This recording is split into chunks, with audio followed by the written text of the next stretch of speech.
Weekend के वार पे Elvis Yadav ने दिखाई तान्या मित्तल की असली औकात। तान्या मित्तल कितना ज़्यादा हवाबाजी करती हैं, वो सारी चीज़ें घर वालों के सामने बोलता हुआ नजर आया एल्विस। यहाँ तक वीकेंड के वार पे एल्विस यादव ने तान्या की कितनी प्रॉपर्टी है, तान्या का कितना बड़ा फैक्ट्री है, तान्या के कितने फैक्ट्री है, तान्या के कितने बॉडीगार्ड है, कितने बॉडीगार्ड पे कितना पैसा खर्चा करती है एंड कहाँ क्या चीज़ों को खाने के लिए जाती हैं, कितना बड़ा घर है, सारी चीज़ों को खुलासा करते हुए नजर आए हैं एल्विस यादव।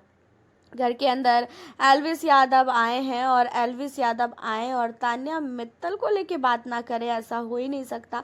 क्योंकि इस समय सबसे ज़्यादा सोशल मीडिया पे तान्या तान्या तान्या तान्या तान्या ही चल रही है और तान्या अच्छी चीज़ों के लिए नहीं चल रही है। तान्या झूठी है, तान्या ने इतना फेंका है, तान्या ने ये फेंका है, उसके लिए चल रही है।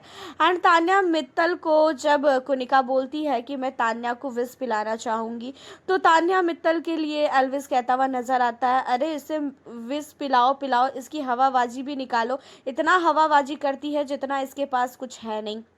इतना दिखा रही है कि मेरे पास बिग बॉस के घर से भी ज़्यादा बड़ा मेरा घर है, मेरी इतनी फैक्ट्री है, मेरे इतने बॉडीगार्ड है, 150 बॉडीगार्ड है। 150 बॉडीगार्ड का मतलब ये समझती भी हैं कि 150 बॉडीगार्ड कितने होते हैं। आज तक तो हमने इनके साथ 2 ही बॉडीगार्ड देखा, 150 बॉडीगार्ड तो मैंने कभी देखा ही नहीं। इनके साथ कभी 150 बॉडीगार्ड खड़ा रहता होगा। और उसके साथ भाई बॉडीगार्ड तो 1,000 रुपये 500 रुपये में हम तो रोज का कर लें। 500 रुपये किसी को भी दे दो ना, दो हट्टे खाटे इंसान को जिसके पास काम ना हो, वो बॉडीगार्ड बन के घूमेगा पीछे पीछे। तो ये चीज़ें जो है घर के अंदर, तान्या जी आप बोल रही हैं कि आपके इतने बॉडीगार्ड है, आपने ये किया वो किया। हमें ऐसा लगता है ना कि 150 लोगों को आपने चेंज किया होगा अभी तक बॉडीगार्ड की जगह से। क्योंकि आपने एक को बॉडीगार्ड आज रखा, फिर 2 दिन बाद किसी और को रखा, फिर किसी और को रखा, इस तरीके से करके आपने 150 चेंज कर लिए होंगे। लेकिन 150 बॉडीगार्ड तो मैं बिल्कुल भी नहीं मानूंगा। अगर इतना ही है तो 150 बॉडीगार्ड को आप, मैं भी फ़ोन देता हूँ, फ़ोन करो और उससे बोलो कि मुझसे बाहर आके मिले, तब मैं मानूंगा। और रही बात आपकी फैक्ट्री की, रही बात आपके घर की, तो हमने आपकी फैक्ट्री, आपका घर, सब कुछ पता लगा लिया है। और सचमुच उसे देखने के बाद ऐसा लगता है कि आप बहुत अमीर हो। आप इतनी अमीर हो कि पूछो ही मत। इतनी अमीर होने के बावजूद आप अपना नाम को बार बार गा रही हो, ये चीज़ें फिर हमें अच्छी नहीं लग रही है।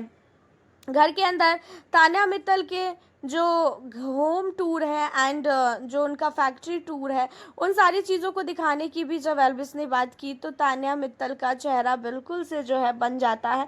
और तान्या कहती है कि इन सारी चीज़ों को दिखाने की कोई भी ज़रूरत नहीं है और आप बिना मेरे परमिशन के ये चीज़ों को नहीं ऐसे दिखा सकते हो। तो इन सारी चीज़ों पे एल्विस कहता है कि अरे मैडम, मैं दिखा कर रहा हूँ, मैं तो बता रहा हूँ कि हमने सब कुछ पता कर लिया है आपके बारे में और आप बहुत ज़्यादा अमीर हो।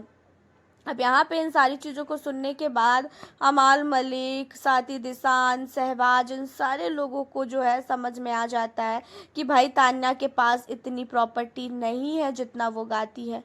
क्योंकि तान्या को पिछले वीकेंड के वार पे भी बहुत ही गंदी तरीके से रोस्ट किया गया था और इस वीकेंड के वार पे भी तान्या को रोस्ट किया गया। क्योंकि भाई तान्या के बारे में बिग बॉस भी जानते हैं, सलमान भी जानते हैं कि तान्या के पास कुछ भी नहीं है। उसके बाद वो इतना ज़्यादा गा रही है, बाकी घर वालों के पास बहुत कुछ है तो भी वो नहीं गा रहे हैं। वैसे आपका क्या कहना है तान्या मित्तल को लेके? आप हमें अपनी राय कमेंट के ज़रिए ज़रूर बताएं। मिलती हूँ आपसे नेक्स्ट वीडियो के साथ।